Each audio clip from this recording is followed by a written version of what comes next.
ونبينا ومولانا محمدا عبده ورسوله. أما بعد فأعوذ بالله من الشيطان الرجيم. يا أيها الذين آمنوا كتب عليكم الصيام كما كتب على الذين من قبلكم لعلكم تتقون. وقال رسول الله صلى الله عليه وسلم: من صام رمضان إيمانا واحتسابا غفر له ما تقدم من ذنبه. صدق الله العظيم وصدق رسوله النبي الكريم، ونحن على ما قال ربنا ونبينا من الشاهدين والشاكرين، والحمد لله رب العالمين. بزرگان محترم، سامعین مکرم، میرے واجب الاحترام بزرگوں، بھائیوں، دوستو، رمضان المبارک کا مہینہ شروع ہونے والا ہے اور آج شعبان کی 24ویں تاریخ ہے۔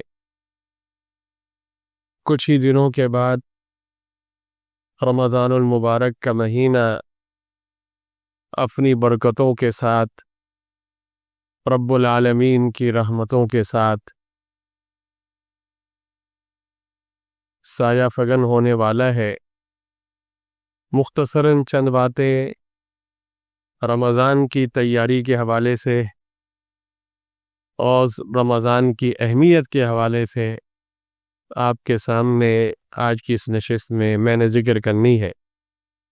گویا کہ یوں سمجھیے کہ آج کی یہ نشست حقیقت میں رمضان سے پہلے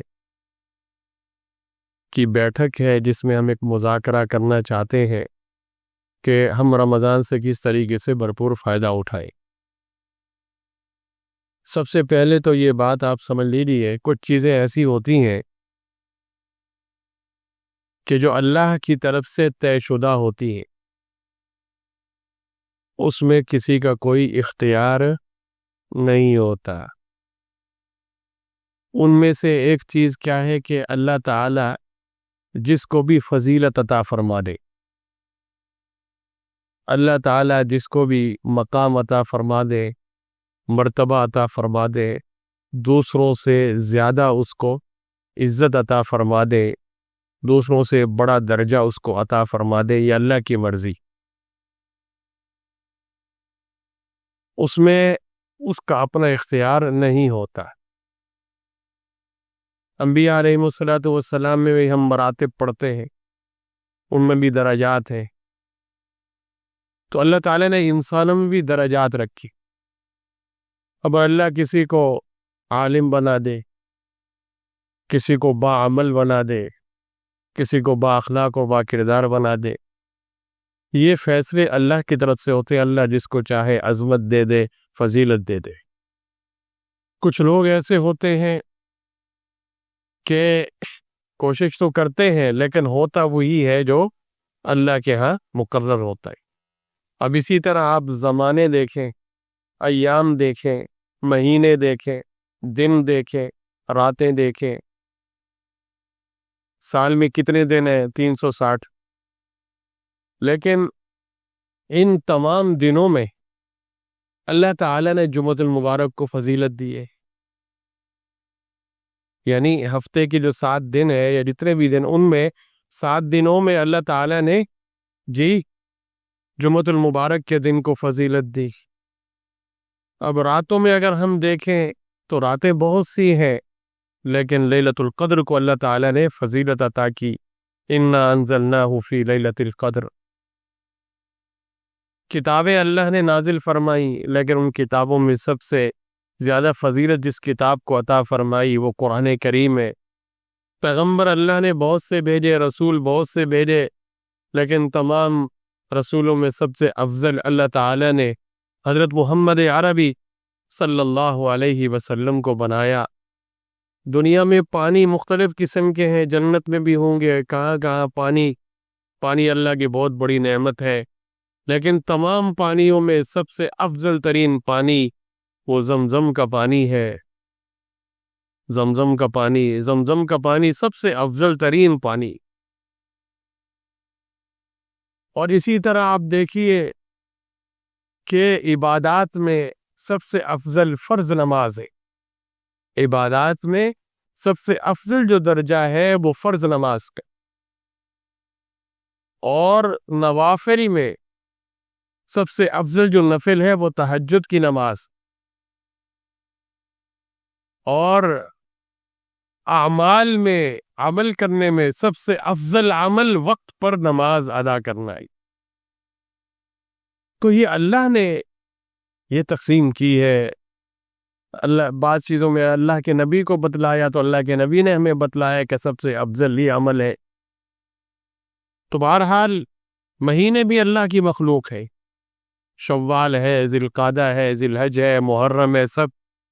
لیکن اللہ نے ان تمام تر مہینوں میں سب سے افضل مہینہ جو قرار دیا وہ رمضان المبارک کے مہینے کو قرار دیا اور فرمایا شہر رمضان الذی انزل فیہ القرآن. شہر رمضان الذی انزل فیہ القرآن.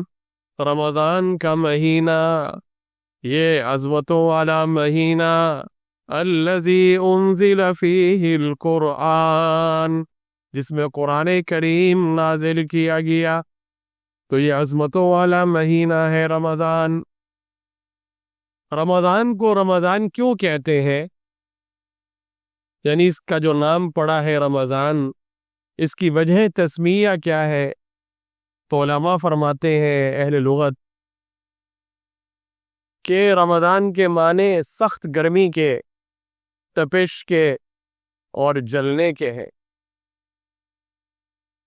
اور رمضان کو رمضان اس لیے کہتے ہیں چونکہ عبادات اور روزوں کی وجہ سے اس ماہ مبارک میں جب آدمی عبادت کرتا ہے، روزے رکھتا ہے، تو اس کی وجہ سے اس کے گناہ وہ جل جاتے ہیں.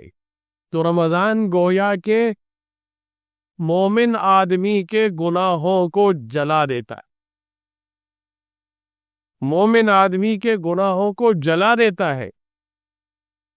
اور اس کے اندر جو یہ خواہشات ہیں، نفسانی خواہشات، اس کو کنٹرول کرنا، اس کو دبانا. اب انسان کی جو خواہشات ہیں ان میں بھوک اور پیاس بہت بڑی خواہش، اس پر انسان صبر نہیں کر سکتا. اور بہت سی خواہشات میں پھر بھی کنٹرول کر لیتا ہے، لیکن جب بھوک لگے صبر نہیں ہوتا، پیاس لگے صبر نہیں ہوتا.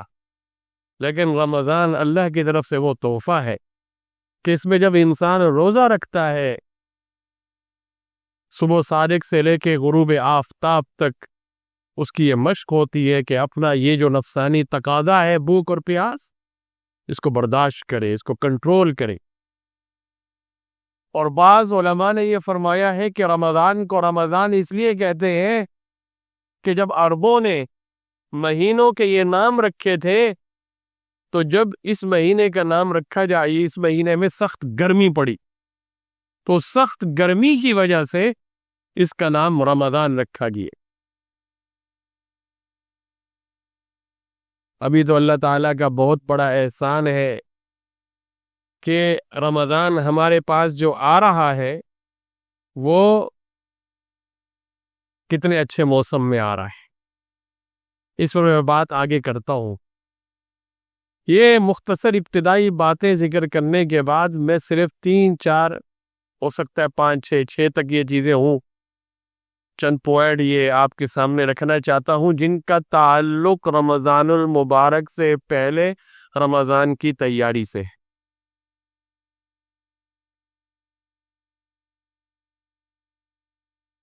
دیکھیں، کامیاب انسان وہ ہے جو وقت ضائع نہ کرے، اور پھر اگر اس کو ایمان کی دولت نصیب ہو جائے، صحت اور تندرستی نصیب ہو جائے، اب اس کے پاس جتنا بھی وقت ہے وہ سونا ہی سونا ہے. ہمیں ذرا سوچنا چاہیے کہ ابھی جو رمضان آ رہا ہے ہمارے پیارے آقا شافع معاشر ساقی کوثر حضرت محمد عربی صلی اللہ علیہ وسلم تو رجب کا چاند دیکھ کے دعا کر لیتے اللہم بارک لنا فی رجب و شعبان و بلغنا رمضان. اے اللہ ہمارے لیے رجب اور شعبان میں برکت عطا فرما اور ہمیں رمضان تک پہنچا. تو 2 مہینے پہلے اشتیاق ہے، شوق ہے کس چیز کا؟ رمضان سے ملاقات کا، کہ رمضان تک پہنچ جائے. اب تو تقریباً ہفتہ باقی ہے، اب تو ہم بہت قریب پہنچ گئے، اللہ کا مہمان آ رہا ہے. تو ہمیں ذرا یہ سوچنا چاہیے کہ ابھی اگر اللہ تعالیٰ نے ہمیں صحت دی ہے ایمان کی دولت کے ساتھ، نہ جانے اگلا رمضان کس کیفیت کے ساتھ آئے، ہمیں نصیب ہو یا نہ ہو. یہ دنیا کی زندگی یہ عبرتوں کی جگہ ہے، یہ عبرت کی زندگی ہے. ہم میں سے ہر ایک جس کی عمر زیادہ ہے، جو زیادہ بوڑھا ہے نا، تو وہ اندازہ لگائے کہ پچھلے رمضان میں اس کے کتنے دوست تھے اور آج وہ نہیں ہے. پچھلے سال میرے کتنے دوست تھے رمضان میں ان سے ہیلو ہیلو کر رہا تھا، کیا حال ہے، رمضان اچھا گزر رہا ہے نہیں گزر رہا. آج وہ نہیں ہے. ان سے سحری افطاری کو میں معلوم کر رہا تھا، آج وہ قبر میں. تو کچھ معلوم نہیں ہے کہ اگلا رمضان ہمیں نصیب ہو یا نہ ہو. ہمیں تو حدیثوں میں اس سے زیادہ کہ جب تم صبح کرو تو شام کا انتظار مت کرو، اور جب شام کرو تو صبح کا انتظار مت کرو.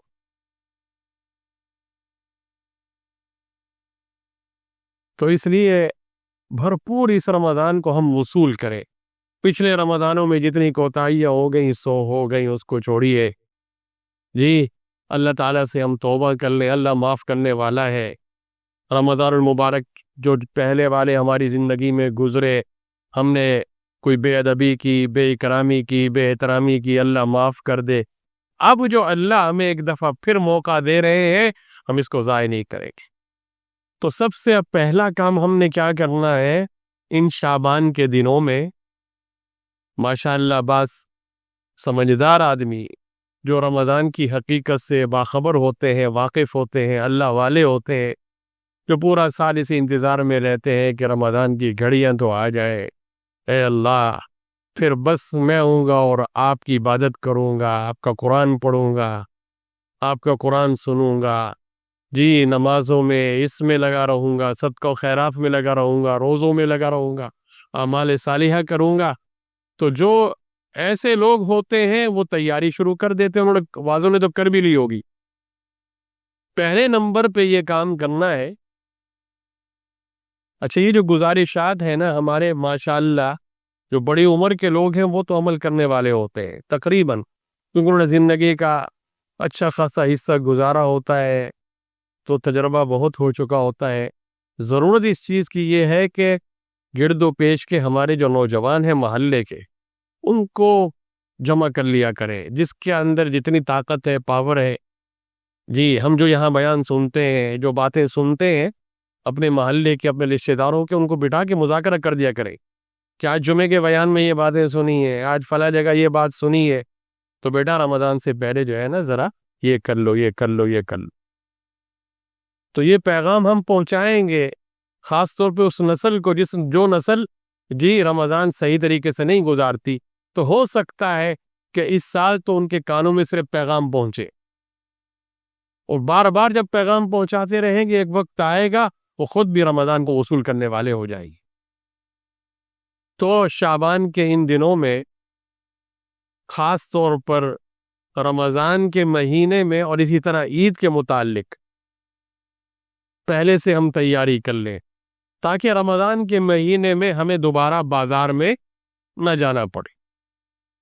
یعنی بڑی خریداری کرنے کے، چھوٹی موٹی تو کرنے کے لیے جائے گا نا ٹماٹر آلو لینے، وہ الگ چیز ہے، لیکن جو بڑی خریداری ہے وہ رمضان سے پہلے بڑے طریقے سے آدمی کر لے، اس سے اپنے آپ کو فارغ کر لے، تاکہ یہ جو مہینہ ہے اس کا زیادہ سے زیادہ وقت وہ عبادت میں صرف. دیکھیں آخری جو عشرہ ہے یہ تو آگے انشاءاللہ مزید جب بیان ہوں گے تو رمضان میں اخیر عشرے کے تو بیان کریں گے اس میں انشاءاللہ، اللہ نے موقع دیا۔ اخیر عشرہ بہت قیمتی ہے، اس میں طاق راتیں آتی ہیں، اور اس اخیر عشرے میں لیلۃ القدر ہے۔ ہمارے نوجوانوں کی بہت بڑی تعداد بجائے اس کے کہ وہ اس میں کثرت سے عبادت کرے، بازاروں کا رخ کرتے، مارکیٹیں بازاریں وہ آباد ہو جاتی ہیں۔ پتہ نہیں کہ سحری تک بلکہ پوری پوری رات بازاروں میں ایک سما لگا رہتا ہے پورا۔ اور بعض لوگوں نے تو یہ عادت بنا لی ہے کہ رمضان آیا ہے، روٹین بدل لیں گے۔ کیا روٹین بدل لیں گے؟ کہ دیگر پورے سال میں دن میں کھاتے تھے، اب کب کھائیں گے؟ رات کو کھائیں گے۔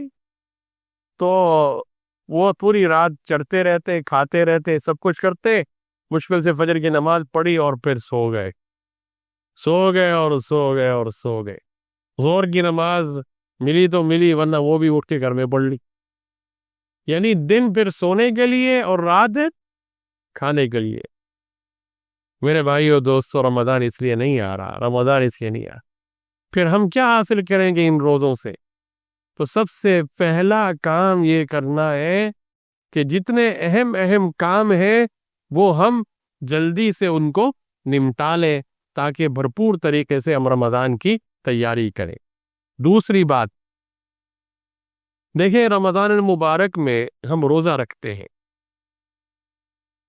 روزہ مشقت والا عمل ہے، روزہ معمولی عمل نہیں ہے، انتہائی مشقت والا عمل ہے، اور اس پر اجر بہت ہے، ثواب بہت ہے، بہت ثواب ہے۔ بعض روایات میں آتا ہے جس کا مفہوم یہ ہے کہ اگر کوئی آدمی ایک روزہ رکھے، ایک روزہ اللہ کی رضا کی خاطر، تو جہنم سے 70 سال کی مسافت تک اس کو دور کر دیا جائے گا۔ 70 سال کی مسافت کتنی زیادہ کہ اللہ کی رضا کی خاطر اس نے ایک روزہ رکھا۔ اور یہ غالباً یہ جو حدیث ہے یہ تو نفلی روزے کی فضیلت کے بارے میں ہوگی، اور رمضان کا روزہ تو فرض ہے، اس کی تو فضیلت ہے، اس کی فضائل ہی بہت زیادہ ہے۔ اور ایک بات ذہن میں ضرور بٹھا لیجئے، اور بعض روایات اور حدیث کا یہ مفہوم ہے کہ جو آدمی بغیر کسی عذر کے رمضان کا فرض روزہ چھوڑ دے اور پھر زندگی بھر روزے رکھتا رہے، تو وہ جو ایک رمضان کا روزہ اس نے چھوڑا ہے اس کی تلافی نہیں ہو سکتی، نہیں ہو سکتی۔ تھوڑا سا معمولی سا کوئی عذر ہو جائے، عذر بھی نہیں، ہم اپنی طرف سے نزلہ ہو گیا، معمولی سا کوئی مسئلہ ہو گیا، معمولی سا روزہ نہیں رکھ رہے۔ دیکھیں، بیماری ایک الگ چیز ہے، شریعت میں سختی نہیں ہے۔ بیمار آدمی ہے، اپنے مستند معالج سے مشورہ کر لے، ڈاکٹر سے، اگر اس کے اندر ہمت روزہ رکھنے کی، روزہ رکھے نہیں ہے تو بیماری کی وجہ سے شریعت نے اجازت دی ہے نا کہ روزہ نہ رکھے اور بعد میں اس کی قضا کر لے۔ یہ آدمی سفر پہ گیا ہے تو سفر کی وجہ سے وہ دیکھتا ہے کہ میرے لیے وہ روزہ نہیں رکھتا، تو اجازت ہے بعد میں پھر قضا کر لے۔ تو شریعت میں تو نرمیاں ہیں، سختیاں نہیں ہے، نرمی ہے، لیکن ان نرمیوں کے باوجود اپنے گھر میں ہے، صحت مند ہے، تندرست ہے، سب اسباب بھی موجود ہیں، سب چیزیں ہیں، اور پھر بھی روزہ نہیں رکھ رہا۔ یاد رکھیے، اس کی پھر تلافی اور بھرپائی پوری زندگی یہ روزہ رکھتا رہے نہیں کر سکتا۔ یہ میں نے حدیث کا مفہوم بیان کیا، پھر تلافی نہیں ہو سکتا۔ ایک حدیث قدسی ہے، اللہ تعالیٰ ارشاد فرماتے ہیں، الصوم لی وانا اجزی بہ، الصوم لی وانا اجزی بہ، روزہ میرے لیے ہے، روزہ میرے لیے ہے اور میں اس کا بدلہ دوں گا۔ یہ خطاب اور یہ کلام اور یہ گفتگو روزے کے بارے میں جو اللہ تعالیٰ نے فرمائی ہے، اس طرح کا کلام آپ کو کسی اور عبادت کے بارے میں آپ کو نہیں ملے گا۔ علماء نے اس کی وجہ یہ لکھی ہے کہ باقی عبادات کے اندر ریا ہو سکتی ہے، دکھلاوا ہو سکتا ہے، ریا ہو سکتی ہے، دکھلاوا ہو سکتا ہے، آدمی نماز پڑھ رہا ہے، مقصود اس سے نام و نمود ہو، شہرت ہو، یہ تو اللہ جانتا ہے۔ اور روزہ ایسی چیز ہے کہ یہ اس میں ریا نہیں ہے۔ اب دیکھیے، روزہ رکھا ہوا ہے، پیاس لگ رہی ہے، گھر کے اندر بہترین قسم کا مشروب فریج کے اندر رکھا ہوا ہے، کوئی دیکھ بھی نہیں رہا، لیکن یہ اللہ کا بندہ کس سے ڈر رہا ہے؟ اللہ سے ڈر رہا ہے، پانی نہیں پیتا، اس کی محبوب غذا رکھی ہوئی ہے، اسے استعمال نہیں کرتا، تو یہ اس کا یہ عمل خالص کس کے لیے ہے؟ اللہ رب العالمین کے لیے ہے۔ تو اللہ رب العالمین اس پر اس کو کیا دیں گے؟ اجر عطا فرمائیں گے، ثواب عطا فرمائیں۔ ایک حدیث میں فرمایا کہ جنت کے 8 دروازے ہیں، منہا باب یسمى الریان، ان میں سے ایک دروازہ ایسا ہے جس کا نام الریان ہے، ریان، اور ریان کا معنی ہوتا ہے سیراب کرنے والا۔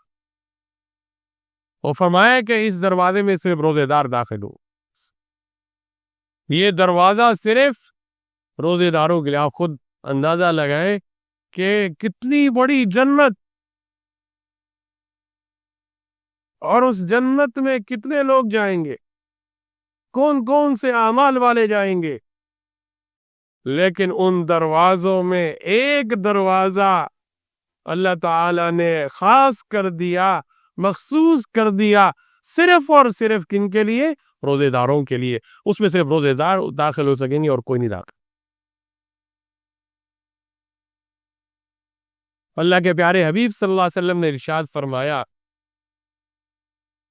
لخلوف فم الصائم اطیب عند اللہ من ریح المسک، فرمایا کہ روزے دار کی منہ کی بو یہ اللہ تعالی کے ہاں مشک سے بھی زیادہ پاکیزہ ہے۔ اچھا، میں ایک بات بتا دوں، اس سے مراد یہ جو بو ہوتی ہے، آدمی جب صبح صادق سے لے کے غروب آفتاب تک کچھ نہیں کھاتا، اتنا لمبا عرصہ معدے کو بھی آرام کا وقت ملتا ہے، تو یہ معدہ خالی ہونے کی وجہ سے ایک خاص قسم کی جو ہے نا وہ بو وہ نکلتی، یہ مراد ہے۔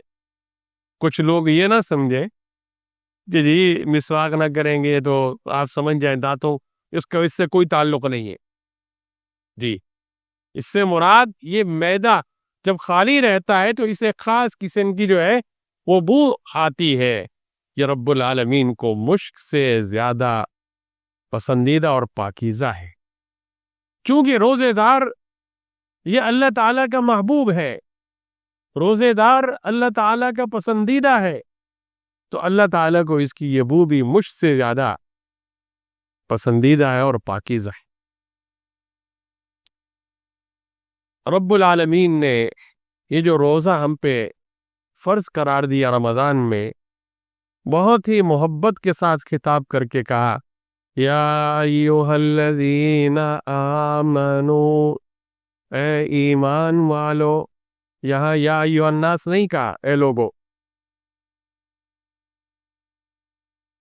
یا ایھا الناس تو پھر عام ہو جاتا نا، اس میں یہودی بھی عیسائی بھی، یہ نہیں کہا یا ایھا الذین آمنو، اے ایمان والو، یعنی میری ماننے والو، مجھ پر یقین رکھنے والو، کتب علیکم الصیام، تم پہ روزے فرض قرار دیے گئے، کما کتب علی الذین من قبلکم، جیسا کہ تم سے پہلے والے لوگوں پہ روزے فرض قرار دیے گئے تھے، لعلکم تتقون،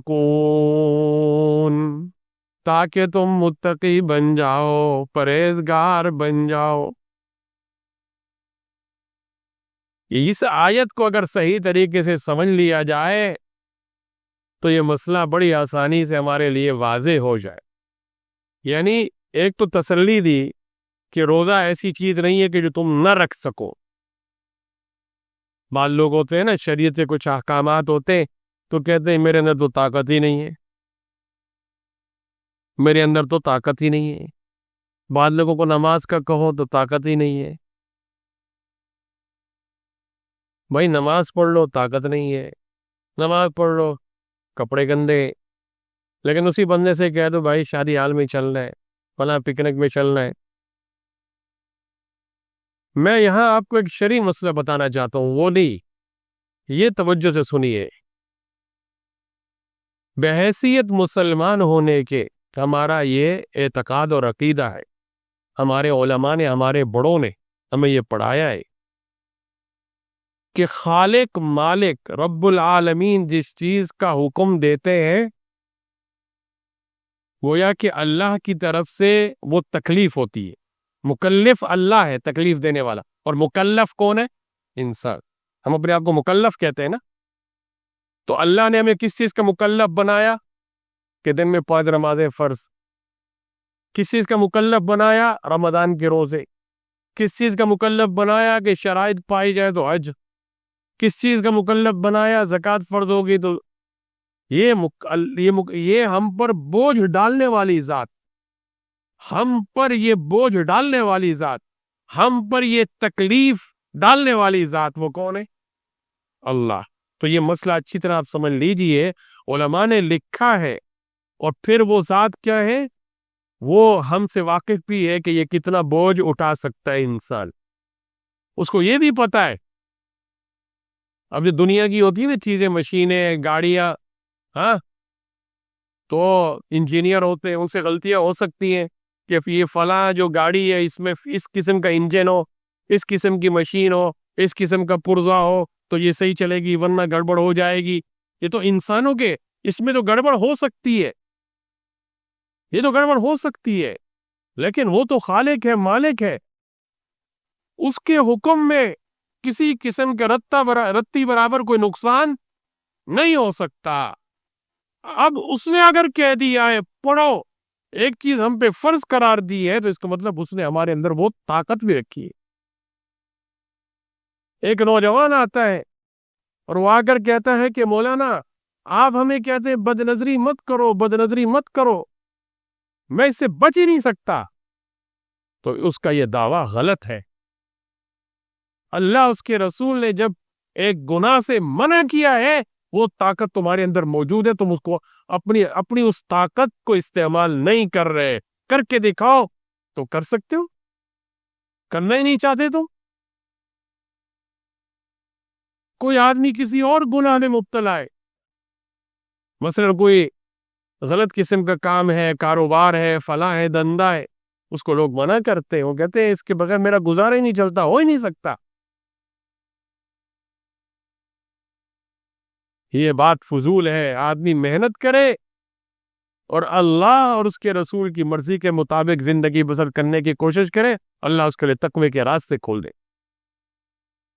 پیارے آقا شافع معاشر ساقی کوثر حضرت محمد عربی صلی اللہ علیہ وسلم کی مبارک سنتیں ہیں جی۔ اب ہمارا ماحول ایسا بنا ہوا ہے، ہم کچھ زیادہ برگر بن گئے، یا ماڈرن بن گئے، یا فیشن زیادہ آ گیا۔ اب ایک مشت داڑھی رکھنے کا رواج ماڈرن فیملی سے تقریباً نکلتا جا رہا ہے، اگر رکھی تو تھوڑی سی رکھ لی، کیوں؟ ماحول ایسا بن گیا۔ اب اگر کوئی اس کو ترغیب دے، اس کو سمجھائے نہیں یہ تو ہو ہی نہیں سکتا، یہ تو میں رکھ ہی نہیں سکتا، معاشرہ یہ کہے گا، فلاں یہ کہیں گے، فلاں یہ کہیں گے، تو یہ سب چیزیں کیا ہیں؟ یاد رکھیے یہ دنیا کی زندگی ہے، یہ ختم ہو جائے گی، کل اللہ کے پیارے حبیب کے سامنے بھی تو ہم نے جانا ہے، کس شکل کو لے کر جائیں گے؟ تو اب یہ کہنا کہ میں روزہ نہیں رکھ سکتا، رمضان کا مہینہ آ گیا، نہیں میرے اندر طاقت نہیں ہے۔ میں نے آپ سے کہا ہاں اگر کوئی مستند دینی معالج، بعض بیماریاں ایسی ہوتی ہیں نا، بعض بیچارے بیمار ہوتے ہیں، ان کا الگ مسئلہ ہے، پوچھ لے نہیں رکھ سکتے بعد میں قضا کریں، لیکن ایک صحت مند ہے، ہٹا کٹ ہے، باقی سب کاموں کے لیے تیار ہے، لیکن روزے کی بات ہے نہیں روزہ میں نہیں رکھ سکتا، میرے طاقت ہی نہیں۔ تو یاد رکھیے شریعت کے جتنے بھی احکامات ہیں تو اللہ رب العالمین نے جو ہم پہ لاگو کیے ہیں، جس کا ہمیں مکلف بنایا ہے، جس کا بوجھ ہم پر ڈالا ہے، یاد رکھیے وہ ہم کر سکتے ہیں، ہم کر سکتے۔ وہ ہمت کرے، رمضان آ رہا ہے، اور پھر اس روزے کے بہت سے فائدے۔ تو یہاں آیت میں کیا فرمایا؟ کما کتب علی الذین من قبلکم، تم سے پہلے والے لوگوں پر بھی یہ فرض قرار دیے گئے تھے۔ جی پریشان ہونے کی ضرورت نہیں ہے، کوئی ایسی چیز نہیں ہے کہ تم نہ کر سکو، تم سے پہلے والے لوگ بھی روزے رکھتے رہے، تم بھی رکھو۔ اور آگے کیا فرمایا؟ لعلکم تتقون، روزے کی بہت سی روحانی اور جسمانی حکمتیں، میرا موضوع وہ نہیں ہے، ایک مستقل یہ ایک موضوع ہے کہ کتنی روحانی حکمتیں اس میں اور جسمانی حکمتیں، لیکن ایک دو حکمتیں آپ کے سامنے میں ذکر کر دیتا ہوں۔ ایک حکمت تو یہی ہے جو قرآن نے بیان کی کہ روزے کی روحانی حکمت یہ ہے کہ روزہ تمہیں متقی بنانا چاہتا ہے، پرہیزگار بنانا چاہتا ہے، اور تقویٰ تو بہت بڑی دولت ہے بھائی، مومن آدمی ہو اور متقی ہو تو کیا کہنے۔ ان اکرمکم عند اللہ اتقاکم، تم میں سب سے زیادہ مکرم وہ ہے جو تم میں سب سے زیادہ پرہیزگار اور سب سے زیادہ متقی ہے۔ تو روزہ آدمی کو پرہیزگار بناتا ہے، متقی بناتا ہے۔ روزہ انسان کے اندر اپنی خواہشات نفسانی پہ کنٹرول کرنے کا ذریعہ بنتا ہے۔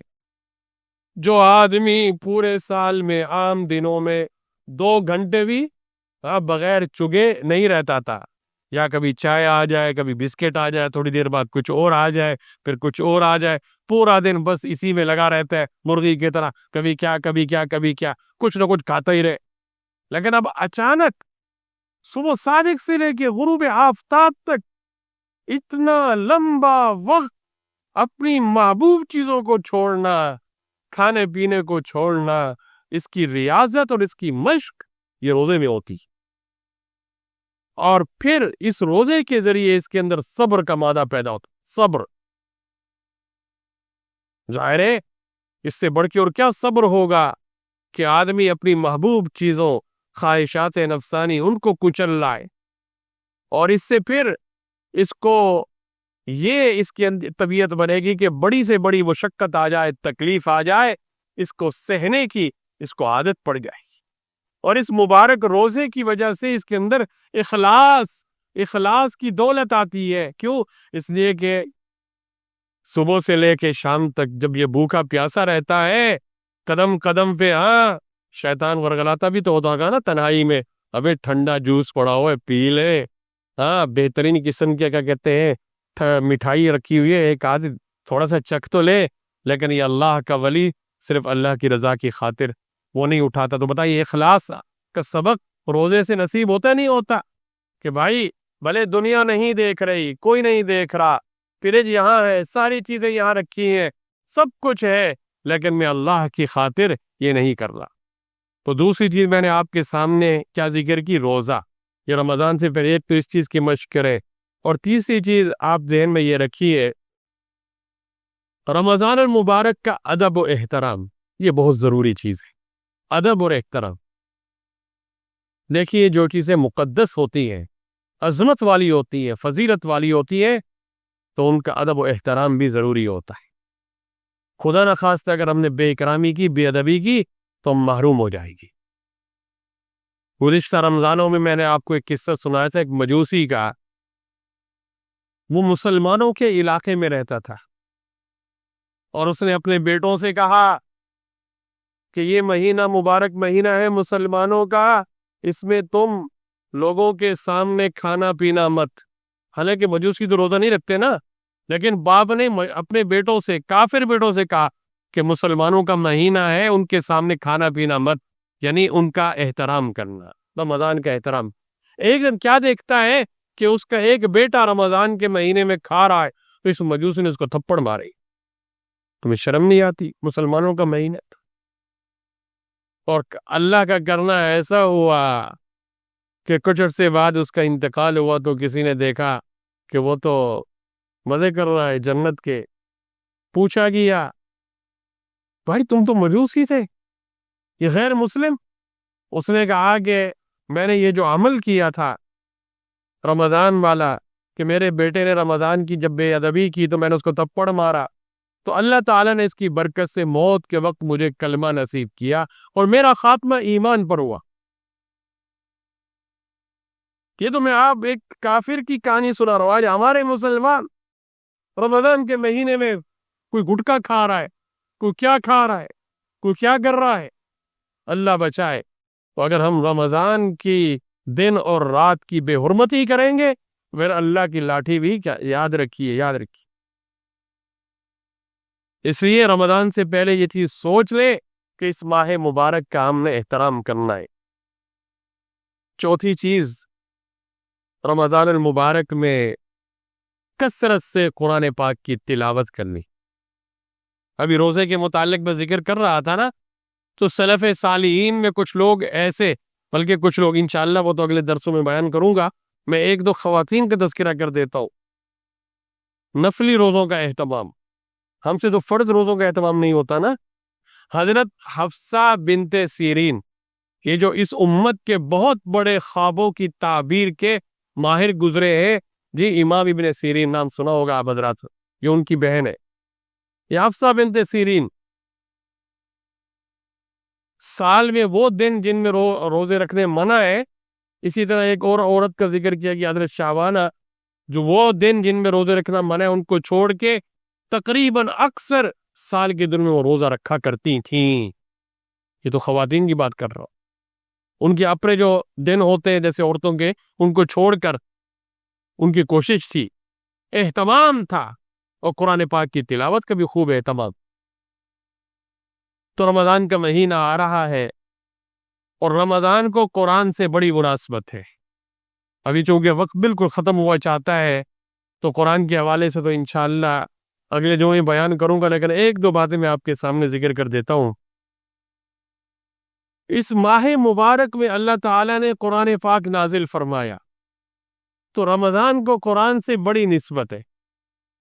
تو ہم میں سے ہر ایک یہ تو طے کر لے کہ رمضان میں خوب بھرپور میں قرآن کی تلاوت کروں گا.